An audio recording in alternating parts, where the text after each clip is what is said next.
بسم اللہ الرحمن الرحیم۔ السلام علیکم۔ نالج اسٹوری میں خوش آمدید۔ ماں اور بیٹا۔ والدہ نے اپنے بیٹے کو فجر کی نماز کے لیے جگایا، لیکن بیٹا نہیں جاگا۔ نماز با جماعت ختم ہونے کے بعد اسے دوبارہ جگایا اور وہ اب بھی نہیں جاگا۔ وہ اپنی ڈیوٹی پر چلی گئی اور اسے یونیورسٹی جانے کے لیے نہیں جگایا۔ بیٹے کا صبح 9 بجے امتحان تھا۔ جب وہ 9:30 بجے نیند سے بیدار ہوا تو اس نے اپنی ماں کو فون لگایا اور کہا، امی آپ نے مجھے کیوں نہیں جگایا؟ میرا امتحان چھوٹ گیا۔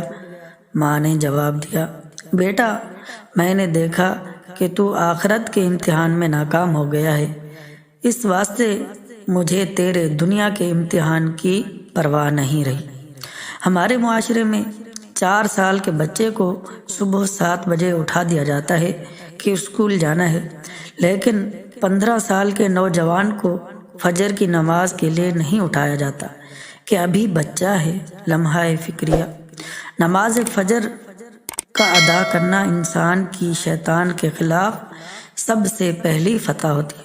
اتنی لمبی رات ہونے کے باوجود فجر کی نماز نہ پڑھنا ہماری بہت بڑی بدقسمتی ہے۔ اللہ تعالی ہم سب کو 5 وقت کی نماز با جماعت تکبیر اولیٰ کے ساتھ ادا کرنے کی توفیق عطا فرمائے۔ آمین ثم آمین۔ ویڈیو اچھی لگے تو لائک کریں، اپنے دوستوں کے ساتھ شیئر کریں اور چینل کو سبسکرائب کر کے بیل آئیکن ضرور پریس کریں تاکہ ہر نئی ویڈیو کا نوٹیفیکیشن آپ تک پہنچ سکے۔ Thanks for watching. اللہ حافظ۔